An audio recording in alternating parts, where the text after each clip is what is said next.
First of all, the EPAC TV News welcome. Social media platform da Kangpokpi Area Protection and the Development Committee KAPDC na Kangchup area da cookie sing namna taba ke polen ko mafam asida tha sigi tang kuntra da Manipur lenga ki makha da service tawriba civil police MR amasung IRB da thabak tawriba cookie masa singna cookie in P South West Sadar Hills ki mifam asida yawbi yaroi haina Kangpokpi district ki SP na notice ama thokre Kangpokpi ki SP na thokko notice atuna hai mifam masi loan yade masi oidaba mifam ni kanaguma personal sing mifam masi yawrabadi disciplinary action lawani maram maduna lenga ki makhada security uniform set pasingna mifam masi yawdana ba wafamsu notice asida palli haire nakalla maromda justice committee ki chairman Joy Chandra Konthojamna hai Indiana chin cookie narco terrorist sing asi hui angau ba pangkhak oire haiba khanglabasu kayam kuine thadok tuna Manipur gi micham myam sikhan ki gadori haina Manipur myam na India lengak ta hangli wafam masi justice committee na paring nai na chatrak so isomang chanipan mugdrama thogi Anglo Manipur war da akan balan pham oikhiba silsar kalam dagi changlakpa British ladmi sing ka kanglai pak Manipur na nongchup lanpham haina khangnariba leimatak laimaton lamangdong hairiba mafamsing asida imalebak ki dama akan balan soknakiba aduda luchingba athauba ipa ipusing sanakhya kalasna sagol hanjaba sananganba laurung purel Major Laita Mukta Longjamba Poila Bira Amadi Sakhang Hodaba Singi Mapamda Awang Takti Ikai Kumna Utpa Amadi Haile Katuna Taromasi Bishnupurgi Kyamba Sanglenda Pangtokiba Aduda Jai Chandran Makhatan Hai Ngasidi Chin Kuki Narco Terrorist Singer Central Post on Sinduna Kutaduna Muyaka Hatkre Central Ki Office Kaya Mai Thakre State Ki Office Kaya Mangan Takangre Masigi Matakta Muyaka Amsu Hatkre Yum kaya am mai thakre masida natana India gi phial phobo ching thatuna khongna netchin duna chathriba thongsing central government yenglaga leiriba si tin yo thaba matam yore laibak ama chokhat pad achoba thodang loriba MLA singna miam ga tanraga thabak thorom tawdabadagi maranai wakhallona thabak thorom tawbadagi ngasidi imalibak asi kangkhong saire Manipur gi yimlo nariba Nagaland amadi Mizoram loinana Cookie MLA sing ngasi jo cookie sing apam da thabak thorum kaya tawri masi aikhogi MLA sing mikap thokpa matam yore ngasi so aikhogi mi leina aikhogi lengak thamba ngamde center gi lengak na chalaiba lamdam ama haibud oire athuba de MLA sing wakhal chungchin raga government semu lan maram oiraga relief camp da laiba sing wa bana kham thenglabani makhogi damak khanbi raga central government athuba da resettle tawna bu hotnabi Hojik changba yari mafamsing yung kay sabiduna resettlement tahonbagi policy packet piyo. Loinana relief camp da laibasing ngasidi sufam nampam khangdabasing central government policy tawduna chana ba thabak bibiduna sel thokhan ba mathau tai haibu wafamsu Joy Chandra Konthojamna phongdokki. Atopa pawa mana Assam gi Guwahati High Court da bom pokhai hangani haina masak khangdaba email gi khuthangda kihallakre hairi. News reporting ki matungina masak maming khangdaba account amadagi tharakpa email amada akiba si pirakhibani haire mail adugi matung ina court complex manungda pokhaibagi thodok ama thohallagani haina phondorki maduna maram oiduna court ki official singda mi paiba pokhon kibaga loinana local authority na khongjel thuna ngaksinbagi thabak lokhatuna kupna yingsinbagi thabak packet ki haire amaromda Guwahati Police amasung Special Branch SB Maikei dagisu court complex ta changsin duna ngaksin bagi lokhaliba thabak sing adu yengsinki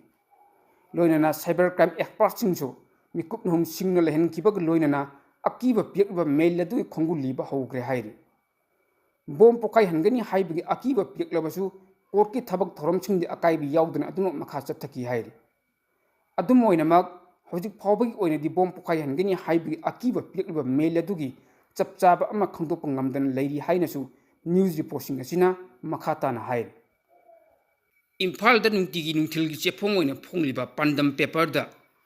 editorial kalam da kari hairi haibudi yangminasi isagi iramdam da ningkhatan chatpi yaraktaba amadi isagi ipa ipusing laigi khubamda lai khurumba changbi yaraktaba mi oiba phurup kangnup oiraba Manipur yelhau phurup maitai singi thamoida kari phorongani haibisi ngasi India lenga na khang libra natraga khangna khangchin nadan leidibra haibisi wang asidagin sahi ani farak kadorba manipur gi irangda khudong thiba mayok naraba maitei singna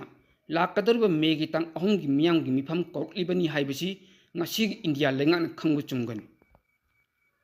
nakalla maromda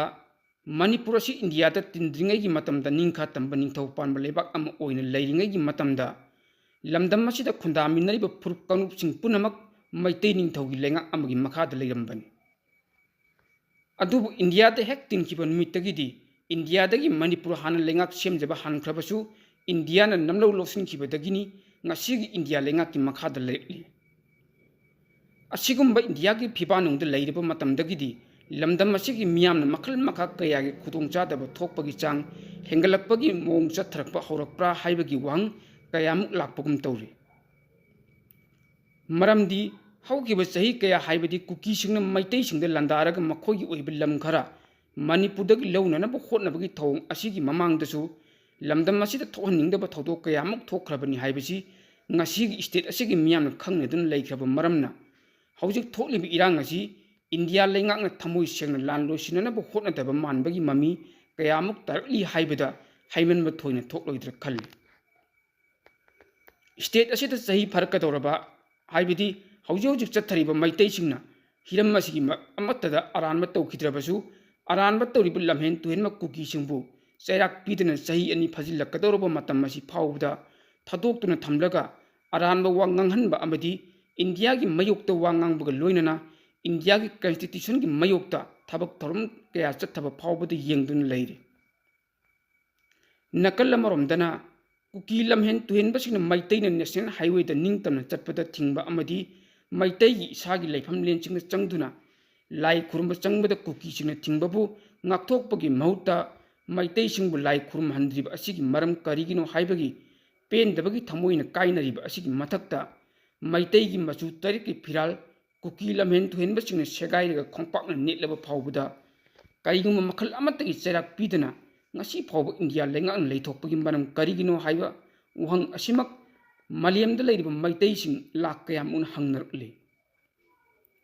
oirakliba phibam asina maram oiraga penatraba maitai sing India gi lengak ki thawongda pendabadagi thamoi kairaba maitai singna kuki singa India lengak ka manungda karamba aronba agenda leibadagi aranba toba kuki sim kankhatlaga thamlibra haibagi wangsing kayamuksu hangnari ammaromda Manipurna masa matumta lengak seringai gi matam oikhidriba mathabak thongsing kayamukki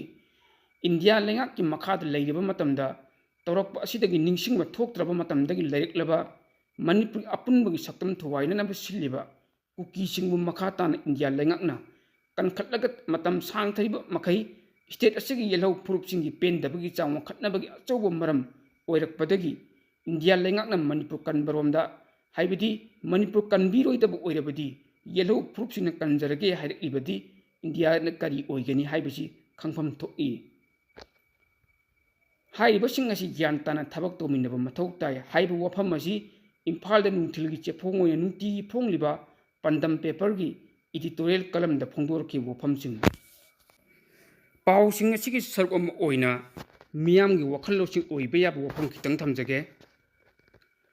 ngasi gi makai kaya dagi humjilakliba culture gi lamjawna sathiraba saumchingi marakta manipuri nupi sing lawgadaba phirepta puning chingsin madrakar lei nongma nongma ising ichawgum hengalakliba satellite channel sing asina wakhal tajadriba hawgolakliba naharol sing wakhal da piriba chaitheng sing asi makhoibu lamjing laptak piriba hal sing munna nei fam thoi satellite channel asina hojiki science na chakholakpagi matung ina mikup khuding gi ahong bulakliba malemgi phibambu khudak ki oina pau sandoktuna miyam mikup nom sing lehelle masina khunai gi political amadi chakot khongthang de oirabasu hiram punnamakta mi oiba kanu khuding makta kana ba kaya marum pi masige kana ba sibu mafam matam chana sijinna duna kana ba sing asibu kaidau ngai desu lana sijinna pam thokti nakalla maromda kana ba kaya asigi marakta masing langamdraba internet ki channel sing asi yenglurabadi puning asi adukki matik nungsiningai masaksu oiribani ngasi Manipur amadi masigi naknaba mafamsingda phangliba entertainment channel sing asi Indian ayamba dominate tawri ꯃꯁꯤꯒꯤ ꯃꯊꯛꯇ ꯏꯟꯗꯤꯌꯥꯁꯤꯁꯨ ꯑꯃꯨꯛ western ꯀꯜꯆꯔꯅ ꯂꯥꯛꯈꯠꯈꯤꯗꯨꯅ ꯃꯇꯧ ꯇꯝꯕ ꯈꯔ ꯍꯦꯟꯖꯤꯜꯂꯤ ꯍꯥꯏꯕꯒꯨꯝ ꯑꯗꯨꯛꯀꯤ ꯃꯇꯤꯛ ꯃꯁꯤꯡ ꯍꯥꯏꯕꯗꯤ ꯃꯇꯤꯛ ꯂꯩꯕꯥꯛ ꯃꯆꯥ ꯇꯥꯗꯕ ꯐꯤꯕꯝꯗ ꯂꯩꯔꯤ ꯆꯥꯎꯈꯠꯂꯤꯕ ꯃꯤꯑꯣꯏꯕ ꯑꯃ ꯑꯣꯏꯅ ꯍꯤꯡꯂꯤꯉꯩ ꯄꯨꯟꯁꯤ ꯃꯇꯦꯛ ꯈꯔ ꯑꯁꯤꯗ ꯅꯤꯡꯇꯝꯅ ꯀꯅꯥꯒꯤꯁꯨ ꯃꯤꯈꯥ ꯄꯣꯟꯗꯅ ꯍꯤꯡꯖꯅꯕꯒꯤ ꯂꯝꯕꯤꯅꯤ ꯑꯃꯗꯤ ꯀꯅꯥꯒꯨꯝꯕ ꯃꯤꯁꯛ ꯑꯃꯅ ꯃꯍꯥꯛꯀꯤ ꯄꯔꯁꯣꯅꯦꯜ ꯑꯣꯏꯅ ꯇꯧꯖꯕ ꯊꯕꯛ ꯈꯨꯗꯝ ꯑꯣꯏꯅ ꯐꯤꯖꯦꯠ ꯆꯥꯛꯆꯥꯗꯕ ꯑꯣꯏꯔꯕꯁꯨ ꯃꯗꯨꯒꯤ ꯃꯇꯥꯡꯗ ꯑꯇꯣꯞꯄꯅ ꯈꯨꯠ ꯊꯤꯡꯖꯤꯟꯕꯒꯤ ꯍꯛ ꯂꯩꯇꯦ ꯍꯥꯏꯅ ꯍꯥꯏꯕꯤꯅꯤꯡꯕ ꯌꯥꯏ ꯃꯁꯤꯁꯨ ꯄꯨꯝꯂꯥꯟ ꯂꯥꯜꯂꯤ ꯍꯥꯏꯕꯃꯛꯇꯤ ꯅꯠꯇꯦ ꯀꯅꯥꯒꯨꯝꯕ ꯑꯃꯅ ꯇꯧꯊꯣꯔꯛꯂꯤꯕ ꯊꯕꯛ ꯊꯧꯑꯣꯡ ꯑꯗꯨꯅ ꯑꯇꯣꯞꯄꯗ ꯀꯥ ꯍꯦꯟꯅ ꯑꯀꯥꯏꯕ ꯄꯤꯗꯕ ꯇꯥꯔꯕꯗꯤ ꯃꯗꯨꯗ ꯌꯦꯡꯁꯤꯟꯗꯨꯅ ꯉꯥꯡꯅꯕꯒꯤ ꯑꯇꯣꯞꯄꯒꯤ ꯍꯛ ꯂꯩꯇꯦ ꯑꯗꯨꯕꯨ ꯃꯇꯥꯡꯁꯤꯗ ꯄꯟꯖꯅꯤꯡꯕꯗꯤ ꯋꯦꯁꯇꯔꯟ ꯀꯜꯆꯔ ꯑꯃꯁꯨꯡ ꯏꯟꯗꯤꯌꯟ ꯀꯜꯆꯔ ꯑꯁꯤꯗꯤ ꯃꯅꯤꯄꯨꯔ ꯀꯜꯆꯔꯒ ꯍꯤꯔꯝ ꯑꯃꯠꯇꯗ ꯃꯥꯟꯅꯗꯦ ꯄꯨꯝꯇꯣꯞ ꯇꯣꯞꯄ ꯄꯣꯠꯁꯛ ꯑꯃꯃꯝꯅꯤ ꯑꯃꯅ ꯑꯃꯒꯤ ꯃꯊꯛꯇ ꯉꯥꯡꯅꯕꯒꯤ ꯍꯛ ꯂꯩꯇꯦ ꯍꯥꯏꯗꯨꯅꯁꯨ ꯈꯨꯟꯅꯥꯏꯒꯤ ꯑꯣꯏꯕ ꯑꯄꯨꯟꯕꯒꯤ ꯄꯜ ꯑꯁꯤꯁꯨ ꯅꯝꯈꯥꯏꯗꯨꯅ ꯏꯅꯤꯡ ꯏꯈꯥ ꯇꯝꯕꯗꯤ ꯑꯆꯨꯝꯕ ꯊꯧꯑꯣꯡ ꯑꯣꯏꯔꯣꯏ ꯀꯜꯆꯔ ꯑꯅꯤꯒꯤ ꯀꯥꯟꯅꯕ ꯁꯛꯇꯝꯒꯤ ꯃꯔꯛ ꯑꯁꯤꯗ ꯇꯨꯔꯣꯏ ꯉꯥꯔꯣꯏ ꯂꯦꯞꯂꯤꯕ ꯃꯅꯤꯄꯨꯔꯤ ꯀꯜꯆꯔ ꯑꯁꯤ ꯀꯌꯥꯝ ꯀꯨꯏꯅ ꯈꯥꯡꯗꯨꯅ ꯂꯩꯕ ꯉꯝꯈꯤꯒꯅꯤ ꯑꯩꯈꯣꯏꯅ ꯈꯣꯡꯐꯝ ꯆꯦꯠꯅ ꯂꯦꯞꯄ ꯉꯝꯍꯧꯗꯕ ꯇꯥꯔꯒꯗꯤ ꯁꯛꯇꯝꯁꯤꯡꯅ ꯍꯨꯝꯈꯤꯗꯨꯅ ꯏꯟꯗꯤꯌꯟ ꯑꯃꯁꯨꯡ ꯋꯦꯁꯇꯔꯟ ꯀꯜꯆꯔꯒꯤ ꯏꯔꯣꯜꯅꯨꯡꯗ ꯂꯨꯞꯈꯤꯕ ꯍꯥꯏꯕꯁꯤ ꯃꯁꯥꯅ ꯇꯥꯔꯕ ꯋꯥꯐꯝꯅꯤ ꯃꯔꯝ ꯑꯗꯨꯅ ꯇꯥꯟꯐꯝ ꯑꯁꯤꯗ ꯑꯩꯈꯣꯏ ꯍꯧꯖꯤꯛ ꯀꯔꯤ ꯃꯊꯧ ꯇꯧꯕ ꯇꯥꯏ ꯍꯥꯏꯕꯁꯤ ꯄꯨꯟꯅ ꯈꯪꯃꯤꯟꯅꯕ ꯃꯇꯝ ꯑꯣꯏꯔꯕꯅꯤ ꯃꯥꯂꯦꯝ ꯑꯃꯗꯤ ꯏꯟꯗꯤꯌꯥꯒꯤ ꯇꯣꯉꯥꯟ ꯇꯣꯉꯥꯟꯕ ꯏꯁꯇꯦꯠꯁꯤꯡꯒꯤ ꯐꯤꯖꯦꯠ ꯂꯩꯇꯦꯡ ꯆꯥꯛꯆꯥ ꯌꯨꯊꯛ ꯑꯃꯗꯤ ꯀꯜꯆꯔꯗ ꯉꯥꯎꯗꯨꯅ ꯑꯩꯈꯣꯏꯒꯤ ꯏꯁꯥ ꯂꯩꯖꯔꯤꯕ ꯈꯨꯗꯤꯡꯃꯛ ꯇꯨꯡ ꯑꯣꯏꯅꯅ ꯊꯝꯂꯒ ꯃꯤꯇꯧ ꯇꯝꯕꯒꯤ ꯆꯠꯅꯕꯤ ꯑꯃ ꯂꯩꯔꯤꯕꯁꯤꯡ ꯑꯁꯤ ꯄꯨꯝꯅꯃꯛ ꯋꯥꯈꯜ ꯈꯟꯊꯃꯤꯟꯅꯕ ꯃꯇꯝ ꯑꯣꯏꯔꯦ ꯃꯁꯤ ꯅꯠꯇ꯭ꯔꯕꯗꯤ ꯋꯦꯁꯇꯔꯟ ꯑꯃꯗꯤ ꯏꯟꯗꯤꯌꯟ ꯀꯜꯆꯔꯅ ꯁꯥꯐꯨ ꯀꯟꯅ ꯍꯨꯝꯖꯤꯜꯂꯛꯂꯤꯕ ꯑꯁꯤꯅ ꯑꯩꯈꯣꯏꯒꯤ ꯆꯠꯅꯕꯤ ꯏꯔꯣꯜꯅꯨꯡꯗ ꯂꯨꯞꯈꯤꯕ ꯍꯥꯏꯕꯁꯤ